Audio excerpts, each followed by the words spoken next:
Hi, everyone. Just want to welcome everyone. Thank you so much for coming out this morning for our American Hustle press conference. And we're going to get started. First, I'd like to introduce co-writer Eric Singer.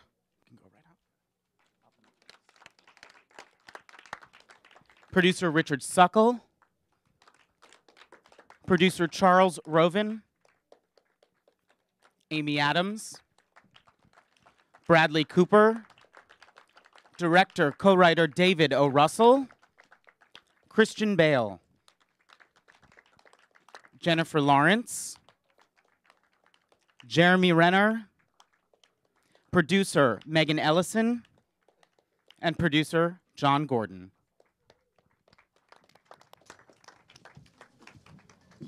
Okay, we're going to open up to questions. Diva?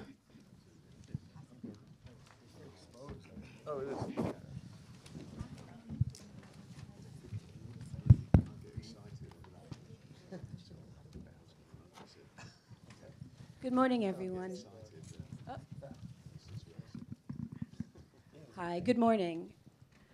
One of the things I find so interesting about American Hustle is that it defies all description. You can't put it in a box. You can't say it's a drama, it's a comedy, and it's one of the things I think is amazing about it. And for the actors, hi. And for the actors, I'm curious, when you read the script, what did you make of the film? How did you read it? And what was it that resounded with you that made you want to come on board this project? Well, I speak for myself, first of all. I'm always interested in what David is making. And I always know that it's going to be something that will be really fascinating. That's something that hopefully will be, very, very memorable for many years to come. He's always got a very interesting take on it. His approach to working with each and every actor is, really a very different and dynamic one. And then when I just first saw the pictures of the real Mel Weinberg, he was not what I expected at all. And I just saw such incredible possibilities of what we could achieve together. And then learning of all of this incredible cast. Yeah, that was why. What was the question exactly? Is what drew us to defies description?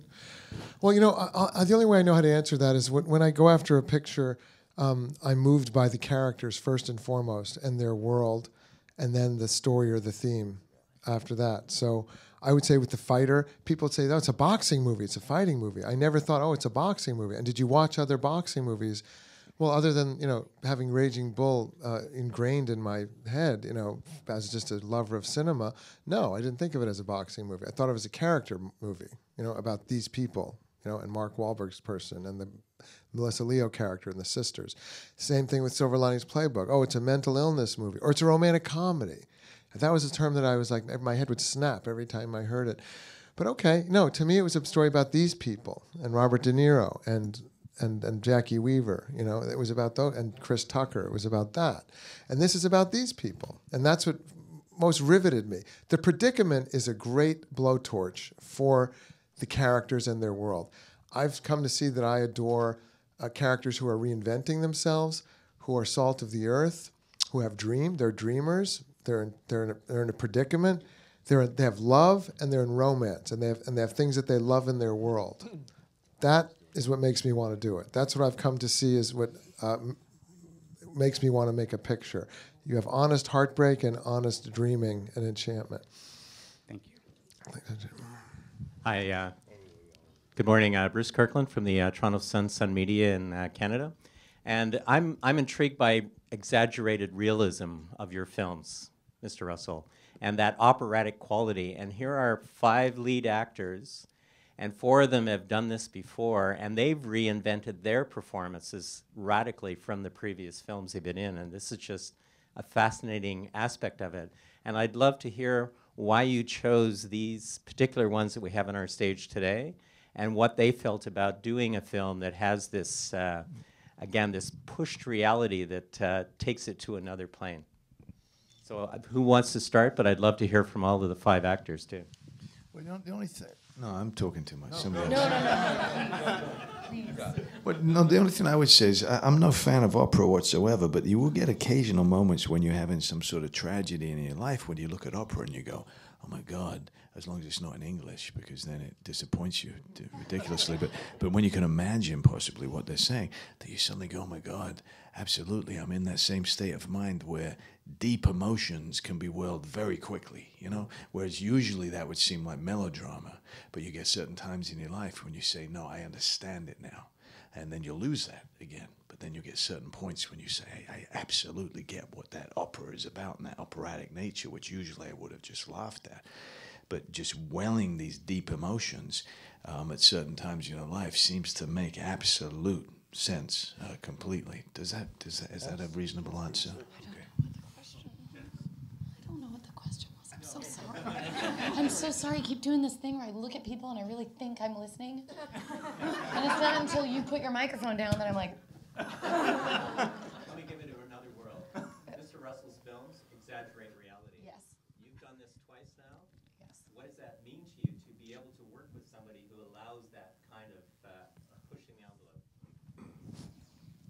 Well, I think that there's, a couple ways to look at it, because sometimes, real life, it can be so dramatic and it can be so awful that it's actually kind of funny. But David, above anything, his characters are just incredible. And you have so much freedom, emotional freedom, that sometimes what's on the page turns into something completely different when David starts, yelling these ideas when you're on your toes, and I'm midway while I'm talking, forgetting your question again.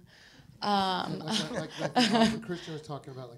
I thought of this movie as opera. Somebody else answer, please. We'll circle back to you. Well, I thought of this as operatic. I thought of because you have all these different worlds. You have the world of his Brooklyn apartment, the first day we shot, where he lives with his mother and his fiance, and that's a world I've seen where there's an authoritative figure who has a, even the principal on, I just think, the principal of my high school had a world that was very interesting. That's the thing. I feel like you exemplify reality. You don't push it. You find the examples within reality and you show them. Not everything in reality is subtle and slow. I mean, when I lose my cool, it is over the top. And in life, Amy is over the top at times. And that's how we are as humans. And I think David has examples in his life, and we all have examples in our life of moments, just like Christian was saying, where what David really does, I feel, is exemplify reality. He finds the moments in people's lives where this pushed reality, as you call it, is the truth. It's the truth for these characters. Robin Milling. Good morning, you guys. Great job. I have a feeling that the physicality for each of you is a lot of fun to do in these characters. So could each of you talk about how you developed that, starting with the hair, which was amazing for everybody, and of course Christian putting on that beer belly. That must have been fun to lose. Or fun to put on. Well, again, it all comes from inside with every one of these characters, from the emotional reality. This morning, buddy, you just missed your chair completely, didn't you? It's like us going, yes, let me answer that.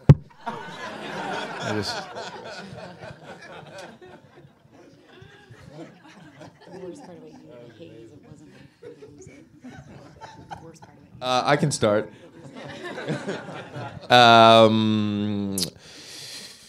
It was Richie, the sort of exterior, the crustacean around the sort of spirit that David was creating.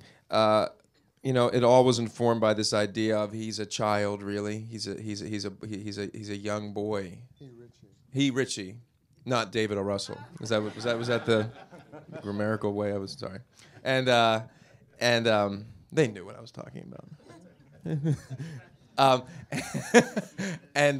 So we had decided, and also we wanted to look different, that maybe I'd be a bit unrecognizable, and then we thought maybe curly hair, and then David's sort of idea of like, oh yeah, he curls his own hair because he wants to look different. He's trying to be like these guys that he sort of thinks are these sort of archetypes of men to him, like Doc Ellis, this baseball player, who curls his hair, and and then he chews his tongue. It's a way of sort of like manly thing, and it gives him some sort of bravado, but it's a very odd thing to do, and it's probably stress related, and all these different sort of physical things that are fun to play as an actor.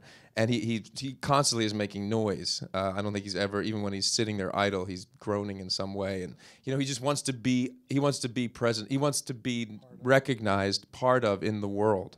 And that's why he becomes so enamored with these two and really falls in love with her, like a boy falls in love with a girl in 8th grade. If you see sort of the way he behaves. So all of those beautiful, wonderful, playful physical attributes that I enjoyed doing really are always grounded by this idea that David had of who Richie DeMasso is.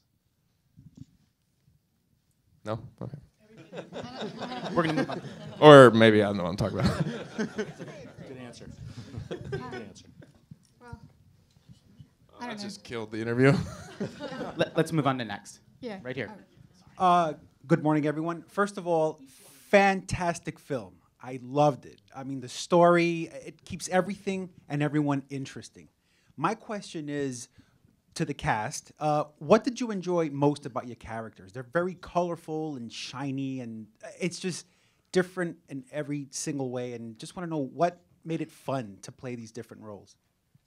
I think, speaking for myself, absolutely what you said is all true. They were really colorful and shiny and very, very, an awful lot of fun to play. But, we're shooting this film for, how long did we shoot it for? I mean, for 42 days. And so, you've got to find much more than that to really be getting yourself up at the hours that we get up in the morning and just still be just fascinated. It's got to go beyond the colorful shininess and everything, and that's what what's that quote kind of about? Somebody, you put on a mask and you reveal your true self. Everyone is performing in a certain way, and then it's about kind of at some point stripping away that mask and seeing what's really beneath them, and that happens in some ways to each and every one of the characters within the movie in their attempt to reinvent themselves and their need to move on and find something else in their lives. And so that ultimately becomes what is fascinating, because I never like to actually really define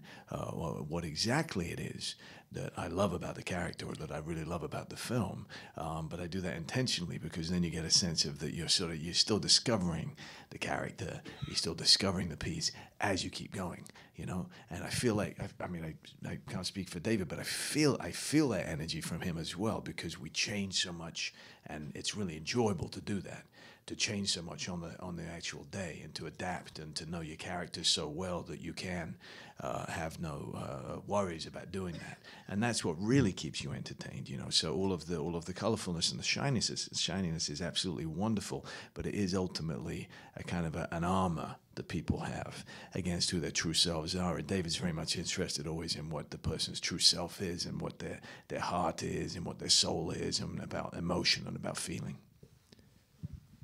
My favorite part was playing the vulnerability of my character, because if she was just this, she has this veneer and she has this physicality and she has this power, but if I don't ground that in any true emotion, it's not going to be that much fun to play, because there are no layers. She won't be multidimensional, and David always makes sure that his characters are multidimensional and that his women, thank you, David, are multidimensional. So playing those dimensions is just a thrill as an actress. Over here. Hey guys, I love the movie. Some of the things I like hearing about from David's sets are how free and open to creativity. It seems very like it's a collaboration, truly. And I'm loving the story about Amy suggesting the kiss on Jennifer. That's just a great scene. It just fits. It seems like it was always there. So I was wondering, Amy, how does it feel to sort of be able to make that contribution to the script? And then David, if there are other moments in the film that you thought came from that sort of collaboration, that would be great. Well, I feel like Jennifer really made that contribution. I came up with the idea, but she executed it in a way that felt driven purely from character. It didn't feel like just a moment in which two girls are going to kiss on screen. It was from somewhere emotional. I mean, she killed it. And then the laugh she gives after. I mean, come on now, that is genius. I didn't direct it. I just thought, what if she plants one on her? And Jennifer executed that in the brilliant way that sells it comedically and dramatically, and it never feels like shouldn't have been there. It feels so organic, and that's all due to Jennifer.